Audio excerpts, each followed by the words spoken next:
Another day, another Bandito reader. I'm so happy to be back. I missed you guys. So basically, I did my autumnal readathon last weekend and I was very underwhelmed, and I'm in a reading slump now. Cool. So like, speaking of reading slumps, I had this idea. I really thought it would be helpful both for people trying to get into reading and people who are also coming out of a slump. If we took some time to highlight some books that are 100 pages or less. So I have 10 books for you guys today. Hopefully this will make reading very accessible and not intimidating. And I feel like I want to start saying this with my recommendation videos, but I only own 2 of these. I only currently have 1 of them, which just so happens to be the last book I'm going to be talking about. So please go support your local libraries because they're fantastic. The transitions are not transitioning today, but that's okay. Okay, who's ready for some book recommendations?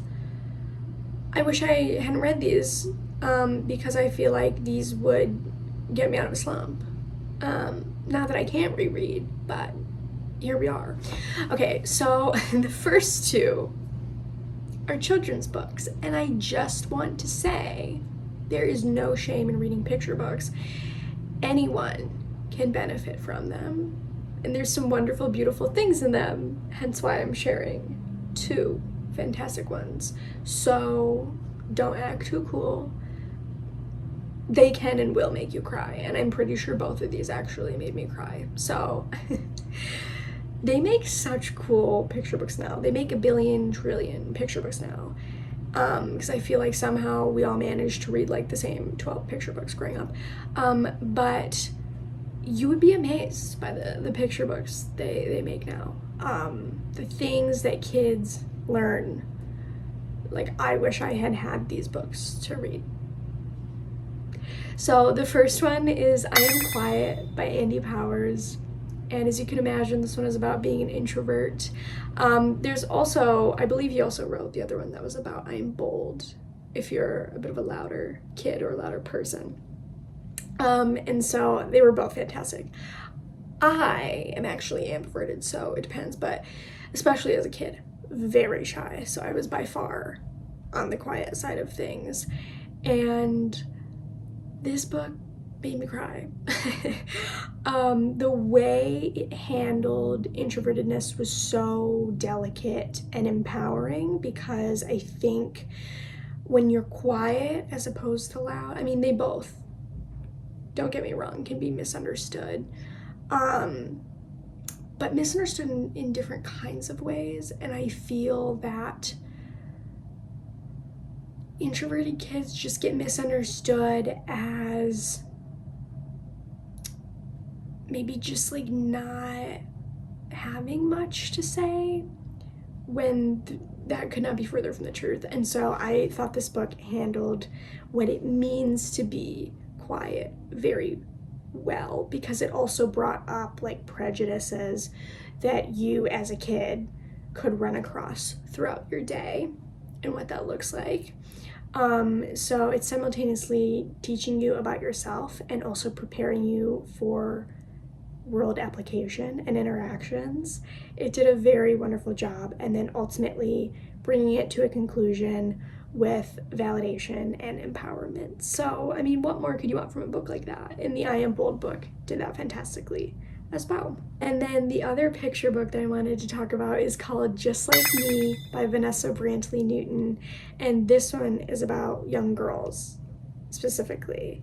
And it's also written as poetry, which is super fun. I love poetry. If you don't love poetry, or if you find it inaccessible, don't worry. This is super straightforward, as you can imagine, because it's for kids. So also, if you want to test if you like the flow of poetry in a very accessible way, I would also suggest this. This one really made me cry. This is like the epitome of what I was saying when I was like, I wish I had this to read when I was little. And I love how so many picture books represent as large of an array of people as possible. Again, very encouraging, very empowering, and the poeticism doesn't hurt. It's very rhythmic and fun, and I also think that's a good idea to introduce kids to poetry as well. But again, there's so much to learn about who you are as a person and what you love in both women and introverted people within these books, even as an adult. And that's, I think, why they are such good picture books. The application far exceeds the group that it is directly published for. So I would definitely suggest checking those out. If you also want to challenge your belief that picture books are only for kids. Those are fantastic examples that they're not. The next one is a short story, so we're kind of going in ascending order, with the exception of two of my all-time favorite books are at the end, just because they're my all-time favorites. Saved them till the end. The short story, this is the one I most recently read. This was actually my last read, and that was The Yellow Wallpaper by Charlotte Perkins Gilman. This is definitely like the one thing that has kept me from a reading slump, even though I'm like net in a reading slump. This was fantastic. It was written in, I believe, 1892, but I promise you, it is very accessible. It is very simple language. You're not gonna struggle. There are a little bit of literary layers with like symbolism of what's being said means. So if you're less familiar than that, if you're less familiar with literary devices, you might not get all of the layers of what is being said, but it's okay because you'll still get the baseline meaning. And it's hard to say much because these three especially are so short that I don't want to spoil anything. But basically, this is the product of female rage over the neglect of women's health. And so, as you can imagine, that looked very different in 1892, but also is slightly discouraging that there was so much rage then, and it's still a prevalent issue. So, it's short and sweet, just like the story, because I don't want to, specify any more than that because it's literally like 30 pages.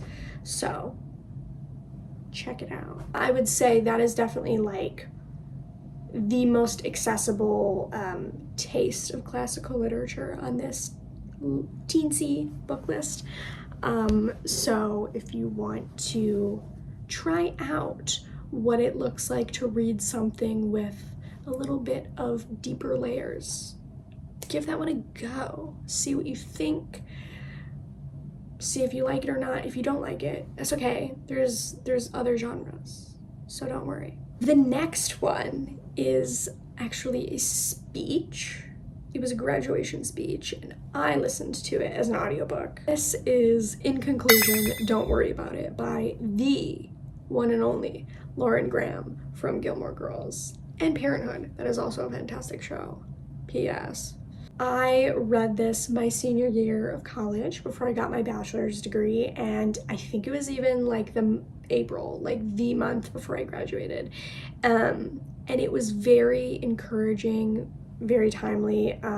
So ideally, if you have not graduated yet, I would suggest that you listen to this.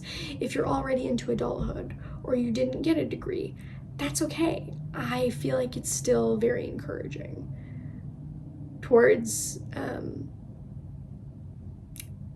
the concept of establishing yourself and just going about life and not feeling like you have to have all the answers, because spoiler alert, no one does. So it's okay. You can start a hobby you've wanted to do for 8 years later, and it's fine. In conclusion, don't worry about it. Okay, the next one is a memoir. So I try to have a little bit of diversity here, but also like I just looked through my entire book list, and when books are this short, I was a little more limited. I don't think I specified this, but I gave all of these minimum 4 stars. Some of them are 5 stars. So when I say I'm recommending that, I mean it. I'm not just saying that when they were okay. These are all great. The memoir is called Notes on Grief by Chimamanda Ngozi Adichie, and I read this year as well, and it was fantastic.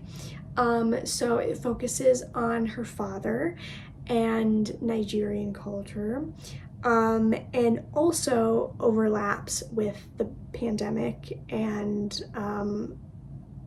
the grief that was grief during the pandemic.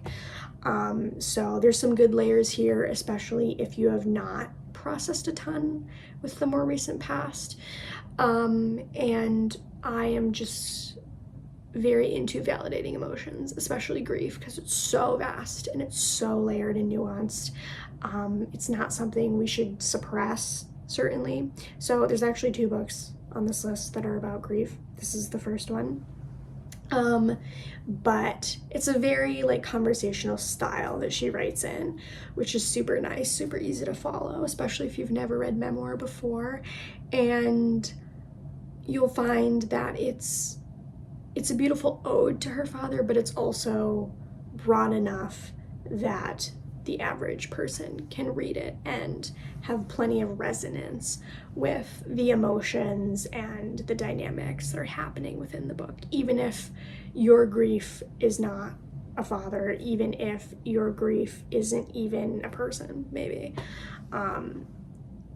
I find one part out of many ways that I heal through grief is by seeing that I'm not alone and that other people have experienced it, because it also means I'm not alone in the emotions that I feel very, very deeply. So if you are in need of some validation, if you are in need of some processing, some way to stop numbing from what you're going through, this is a very easy, accessible way to do that.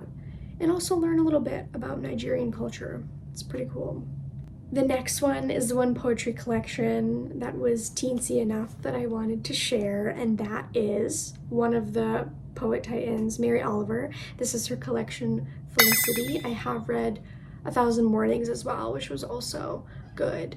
I forget which poems are in which collection, to be totally honest, but she writes very lush, nature-heavy poetry. If you love to just be in nature, especially this time of year, so many beautiful colors and things going on in the world.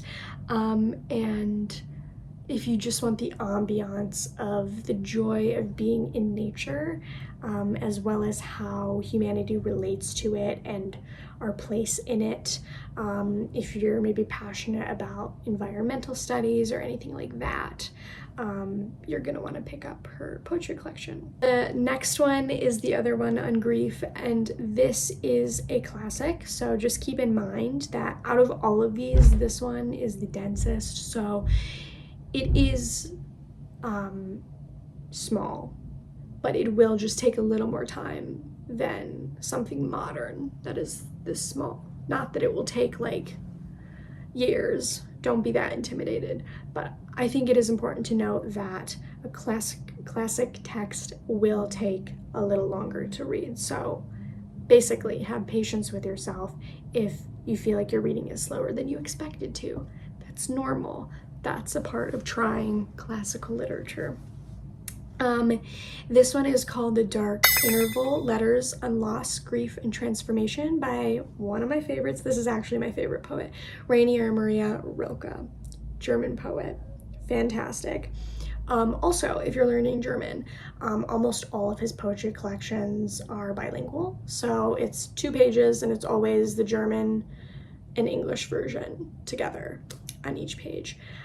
This did not have German translation because it was a different kind of book, but this is also a different format. If you want to try reading something that is in letters, these are various letters, real letters that he wrote throughout his life to various people he loved who were going through various kinds of deaths and grief.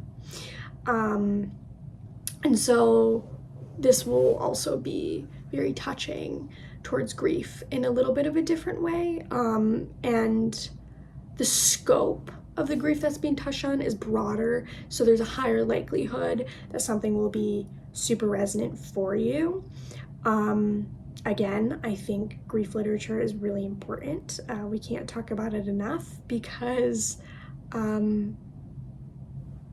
it's clear people struggle with depression and all kinds of other symptoms, extreme exhaustion regularly, that are byproducts of grief. So clearly we're not processing it enough, and we can continue to do more in order to process it. And this is a fantastic and easy way to do so. And similarly, if you would prefer to audiobook any of these, of course, they're going to be super short, probably like an hour or less.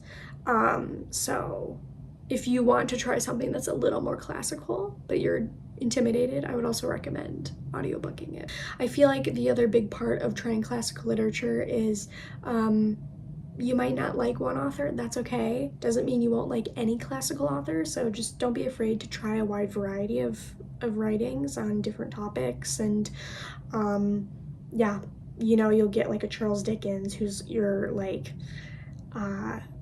you know, your worst fear of like someone who's really slow to read through because it's really dense word choice, versus someone like Leo Tolstoy, who's surprisingly very modern in his writing, and very fast, relatively fast paced in the way that he writes. So don't be afraid. No 2 classics are the same. No 2 authors are the same. Obviously, I'm biased toward reading Rilke prose because I just enjoy poetry. So he's a little more like cadence heavy, and as someone who loves music, I love that. I enjoy that.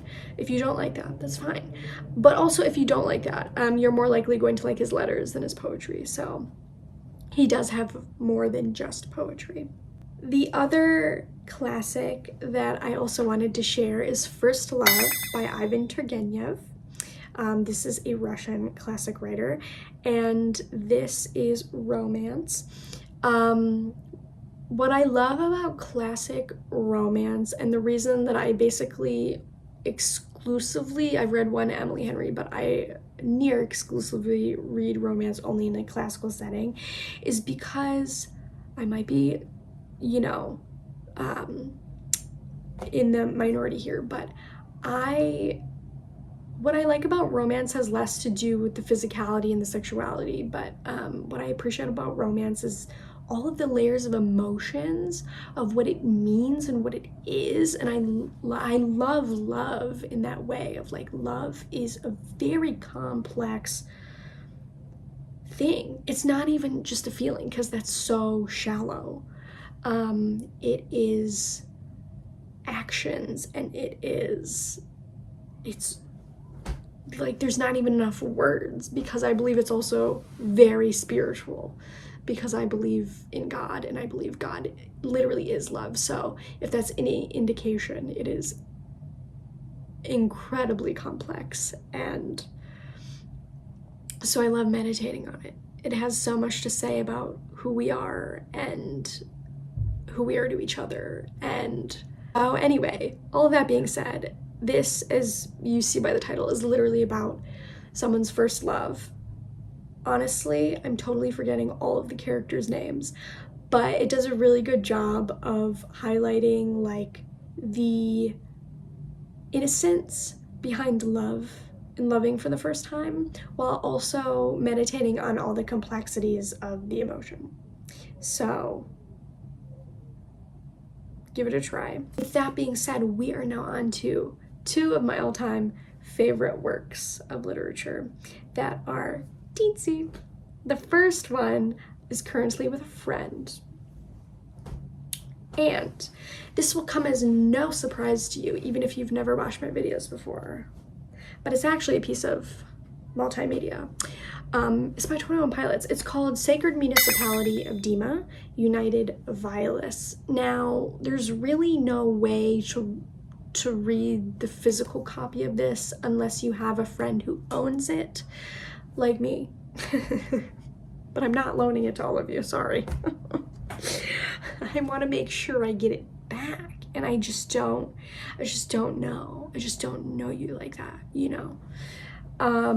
So this is a collection of letters, and the page number might sound longer than it is because I feel like it's on the upper side of 1 to 100 pages, but there's also photos, so it's not entirely words.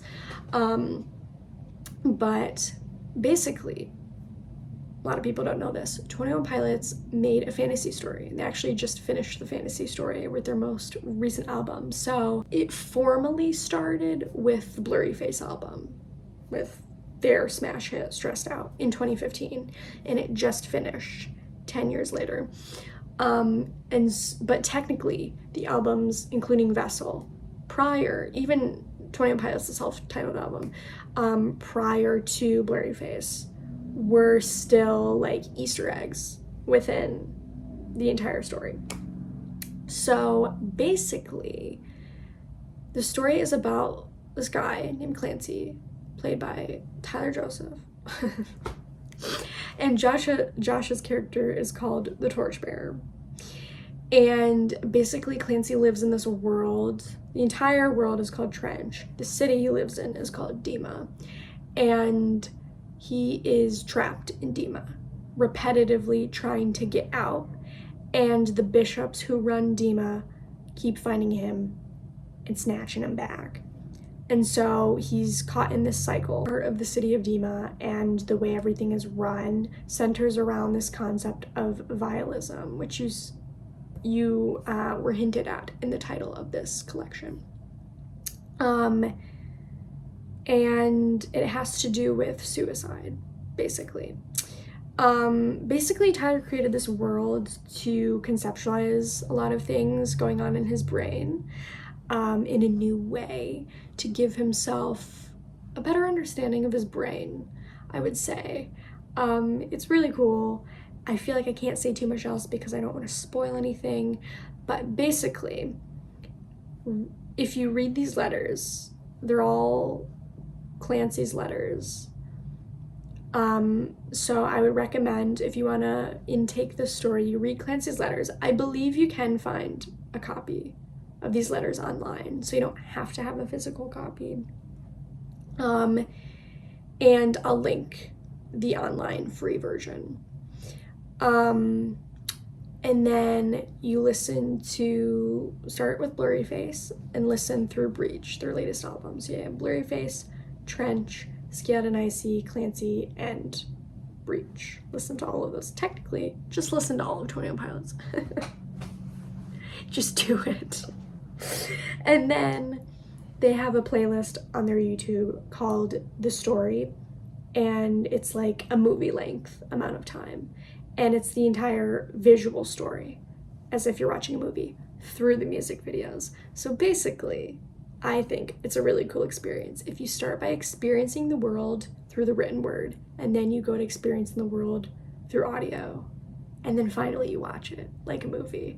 And I think that order also makes it the least confusing, because the albums, as you can imagine, came out over a very long span of time. So it was very like piecemeal, as the fans were like me, were following along and didn't have everything at once to access like you will have now. And so there were a lot of questions and like having to like go back and check information because it was so like few and far between.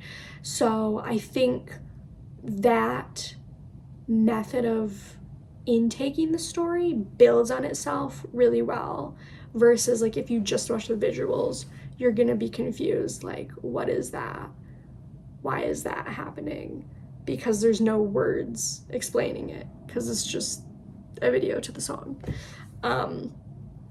So that is my recommendation, and it's fantastic, and it is my favorite story of all time, legitimately. Oh, I'm very biased. I also just think a multimedia experience is very unique and fun, and is also a very accessible way to get into reading. So maybe try it out. And then the final book that is my other all-time favorite, that's teensy, is The Little Prince by Antoine de... I'm gonna slaughter his name, but I'm not French, I'm Irish. Antoine de Saint-Exupéry, I think.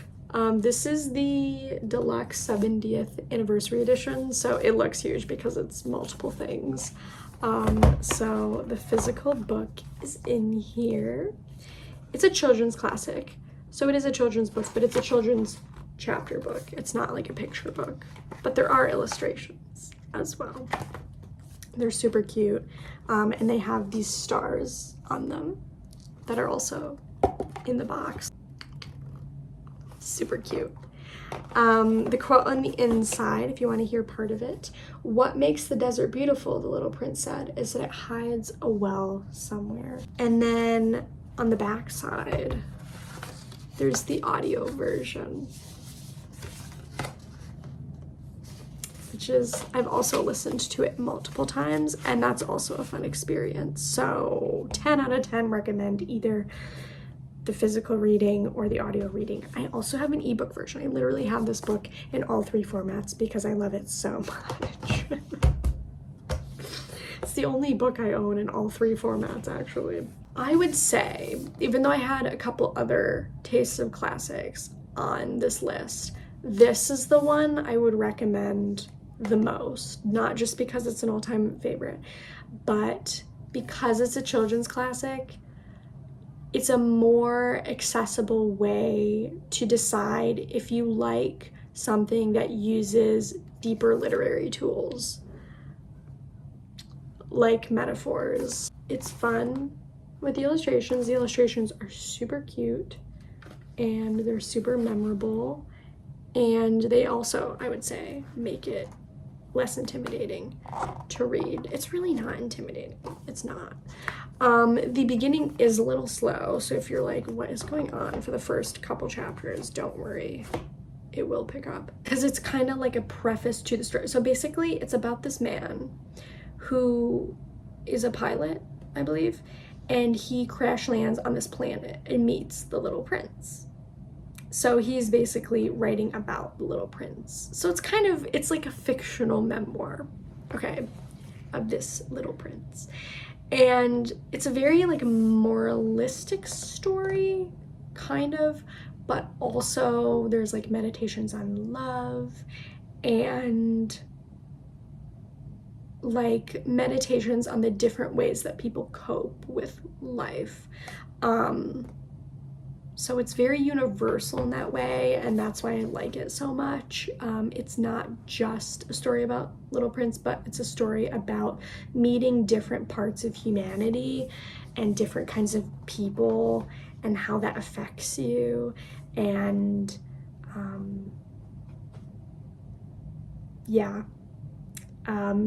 and like this idea of looking at humanity and the world as if you have fresh new eyes, like you never have before, even though we all have.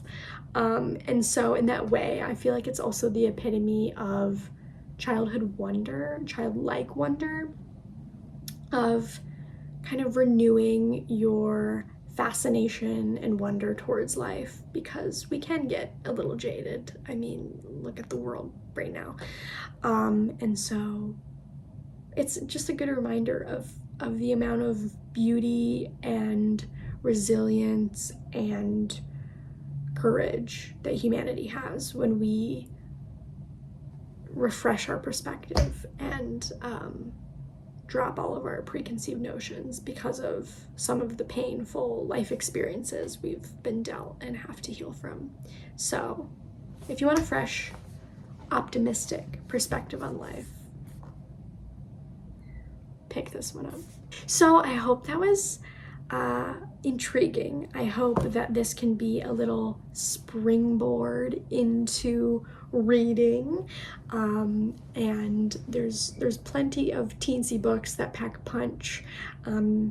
A book does not have to be long at all to be powerful, to be beautiful, to be thought-provoking, to be relatable, and I love that this list proves that short books are also not just children's books, but there's so many different kinds of stories that are tiny, and just like me, you know, sometimes big things come in small packages. My dad always encouraged me with that growing up my whole life, and it's true. It is true, because some of these were my all-time favorites, and a lot of these made me cry. So just because something's small does not mean it's powerful, it does not mean it can't be effective, does not mean it's not comprehensive for what it is.